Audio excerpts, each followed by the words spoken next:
Welcome back to the Rewinder Library, everybody. On today's episode, we're actually not going to do a rewind. We're going to try something new. Because when I start doing research for these videos, I see a lot of opinions and discussions online, and a lot of those opinions are wrong, and I want to talk about them because you shouldn't have these opinions unless you enjoy being wrong.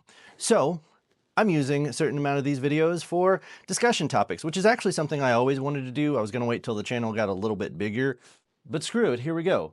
So let's get into the first episode of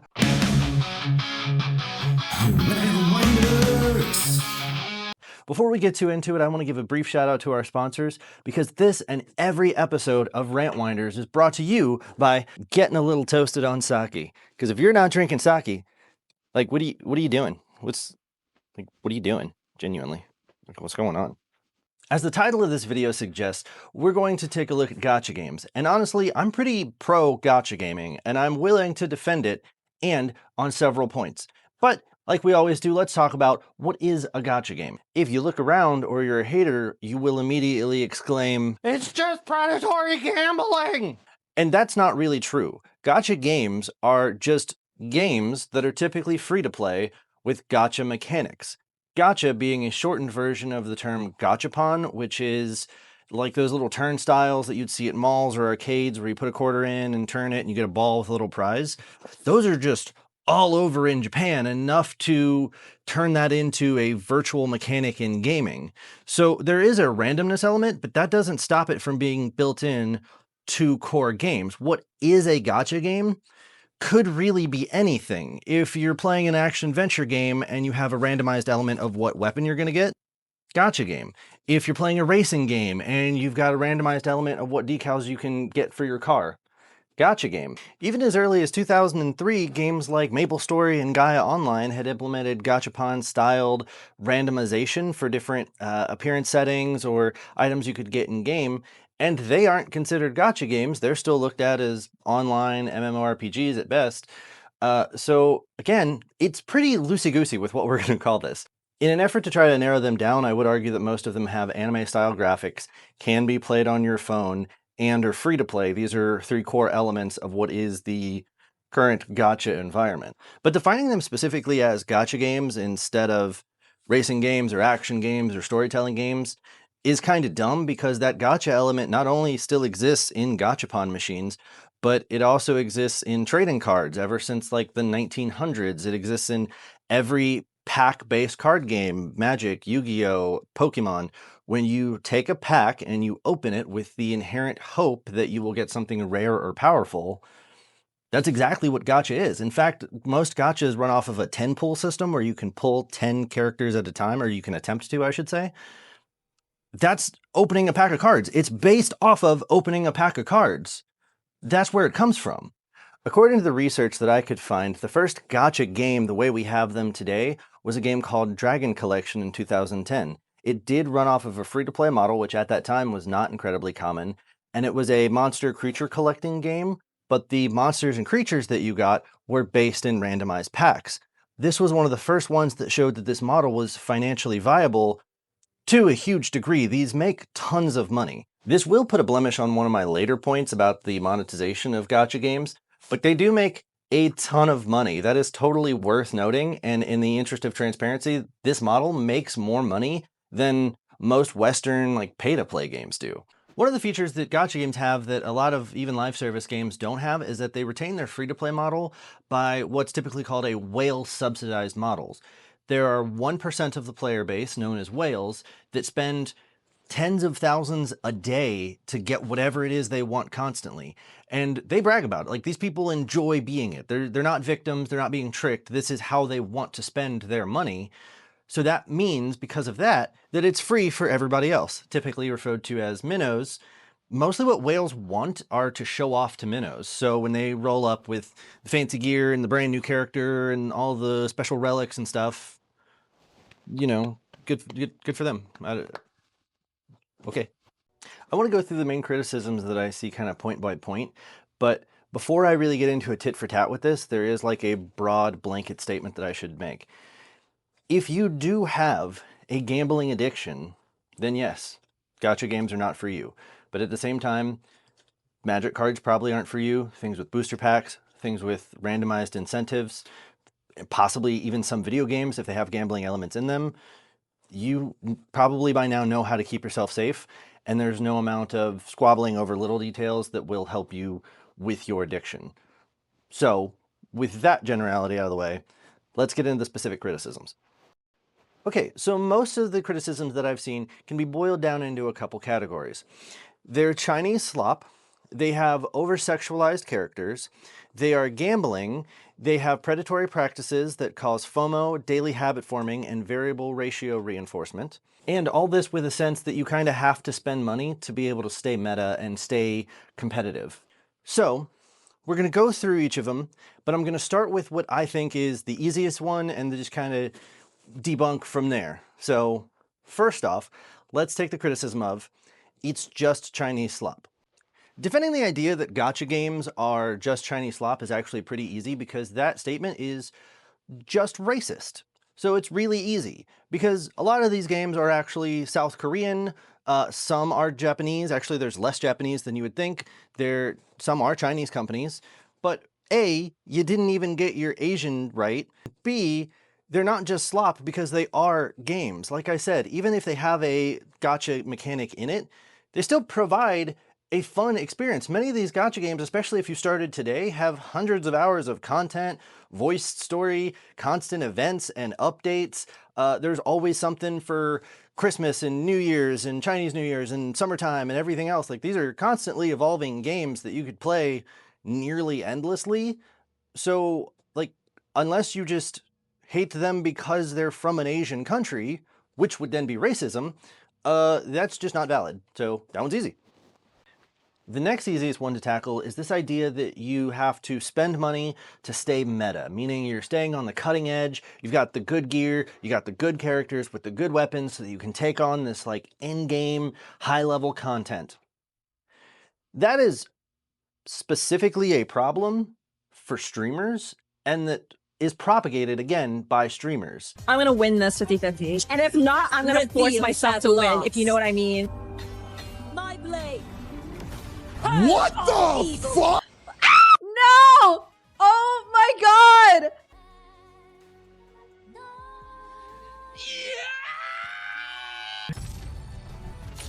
Ember, Knight of the Order. Oh! No one else really has to do that, or there's no need to stay meta. Most of these have no level of competition. There's literally one gacha game I can think of with a competitive scene, and it's failing because no one wants to do that. Most of these are action-adventure style games which kind of copy the Genshin Impact formula, which copied the Breath of the Wild formula, so there's not really this like pull to be the absolute best, it's just to do the challenges. Every single gacha game gives you starter characters with starter weapons and a certain amount of free pulls.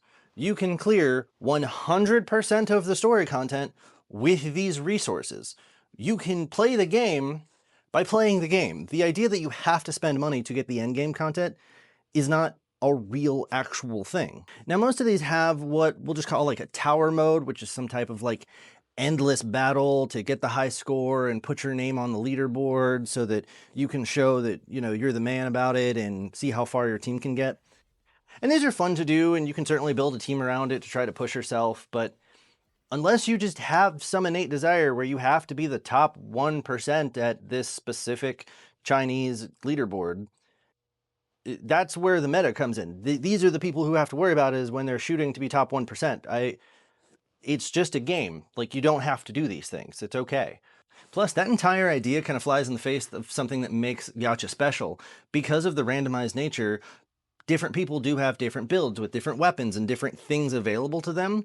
So there may be a unit that is very strong or a weapon that is very strong, but a lot of the community interaction behind gacha games is just, how do I do the best with what I do have? My grandpa's deck has no pathetic cards, Kaiba.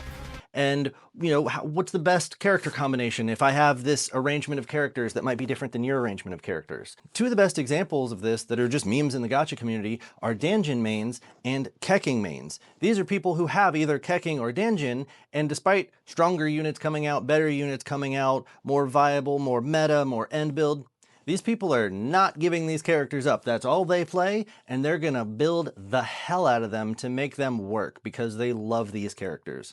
Which kind of leads me into my next point. I really think the dedication that a lot of these groups are willing to show these characters would transition nicely into the next criticism of the over-sexualized characters. And this is where we start getting real tricky with some of the criticisms because, yes, are there sexualized characters in these games? Yes, you got me. Except that there's a reason they're sexualized. Since gacha games are free to play, the main thing that the company has to sell you is the characters, sometimes the weapons, and aesthetics. So that means what the company has to put on display to sell you is a likable character.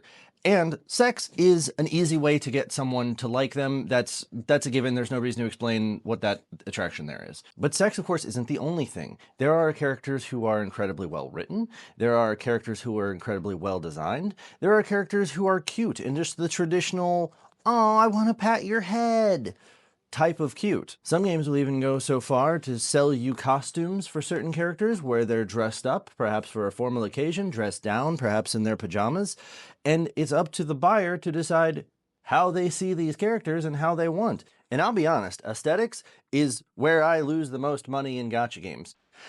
And when I say spend money, I mean almost $20 a year. I play tons of gacha games and never hurt my wallet or anything. It's doable, I promise.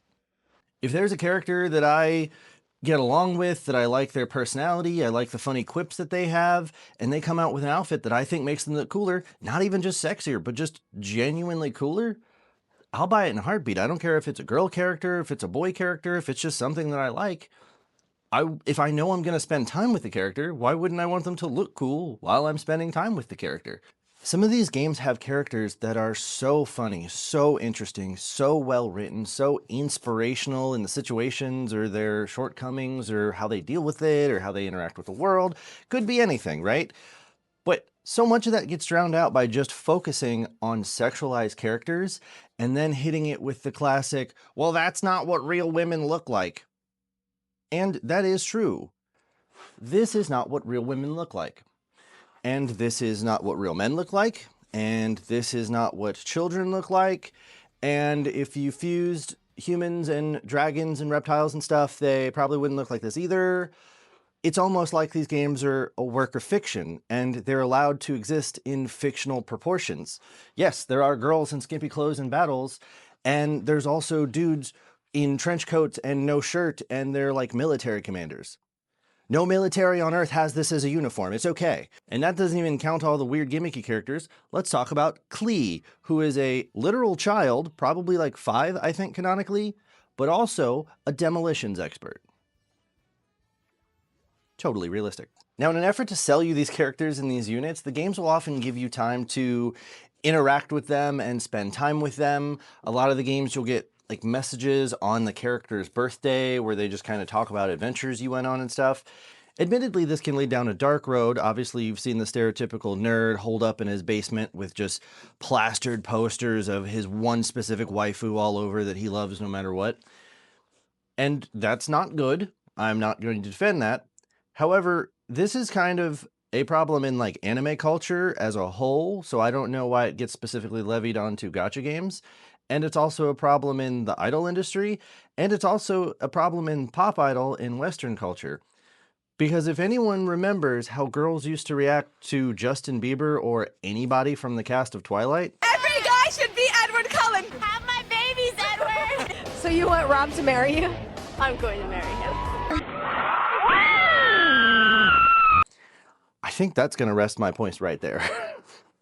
But again, even that shouldn't be taken as a requirement. It's not like you can't play the game and do the adventure without having to remember all these characters' birthdays and their favorite food and make sure you're making it for them and spend time chatting about their troubles and how they overcame adversity.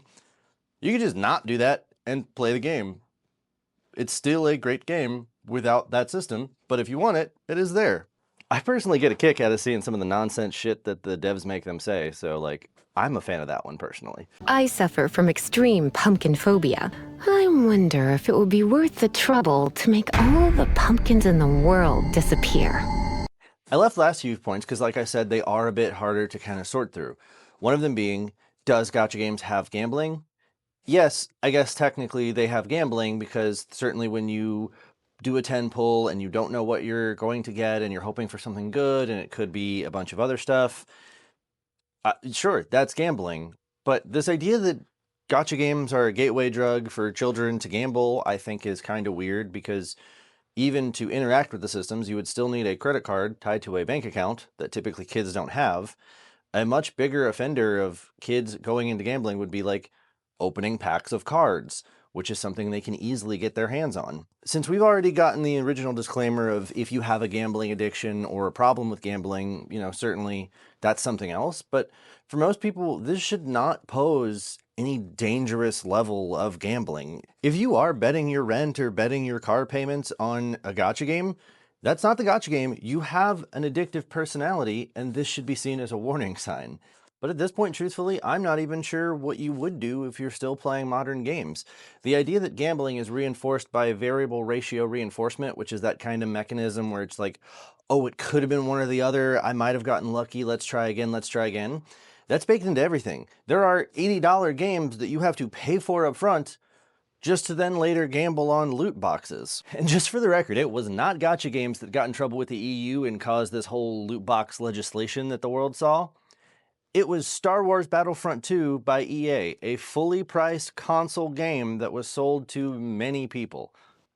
But even that variable ratio reinforcement, or just that like thrill of the chance, is present in so much stuff. If you play Monster Hunter, this idea that I hunted a monster but I'm not sure what parts I'm gonna get, that's the same thing. That's what keeps you back, hoping that the next time you get that rare item to go do the thing that you need to do. Or even if you play like MMOs and single player offline RPGs, typically in these games when you fight a boss, there is a % chance that a specific helmet will drop or a specific item will drop. In a sense, that's still gambling too, because then you have to keep fighting this boss and hope that this is the time. This is when I'll get lucky. Out of all these examples, gacha games are actually the one that put a safeguard into their gambling system called a pity system that says after you have pulled the handle X number of times, you have to get the jackpot.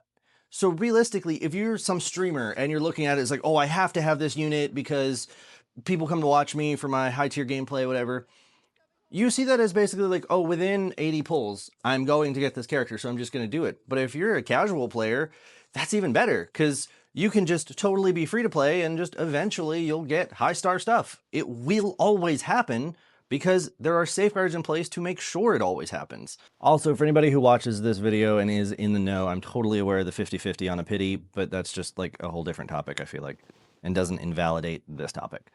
So that takes us into the last one. Do gacha games use predatory practices like FOMO and daily login rewards to create that habit? Are they predatory?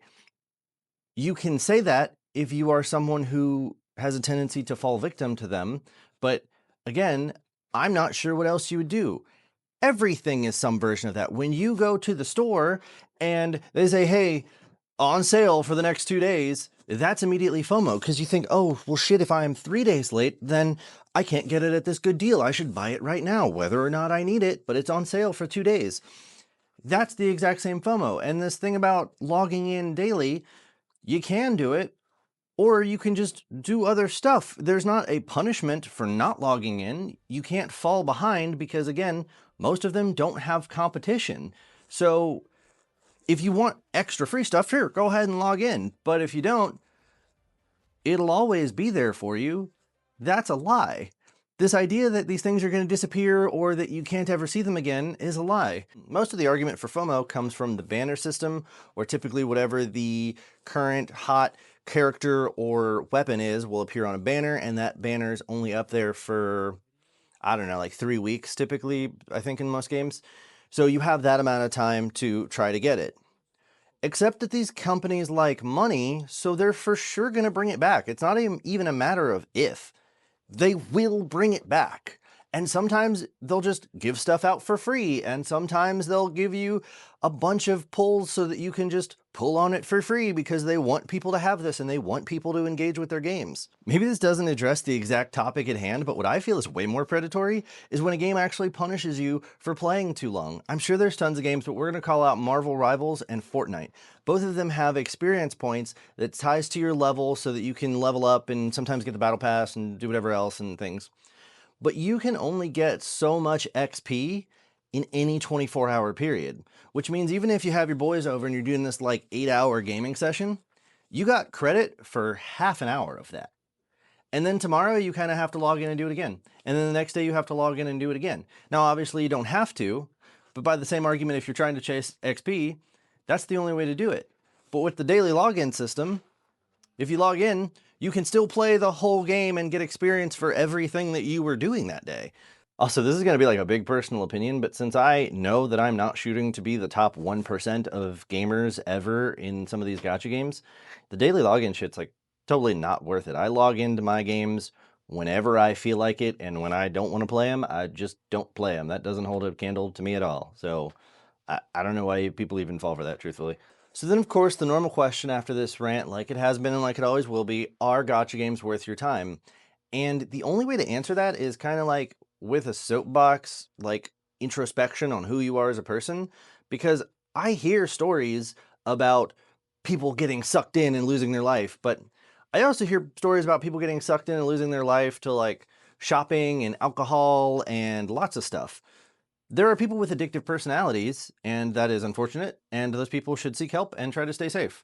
But for anyone with just a very low level of self-restraint, I don't see the hate for gacha games whatsoever. Like, if you just genuinely don't like the game, then you don't like the game, that's whatever. But the weird, like, visceral Chinese people stealing our money arguments and stuff is just real strange to me. I don't get that at all. So I play like a ton of them. Every time a new one comes out, I'm on it. And, you know, I play it until I don't want to play it anymore. And it's just that simple. I don't know what to tell you. But if you disagree or you just want to compare gacha games that you like, let me know down in the comments. Thank you for watching.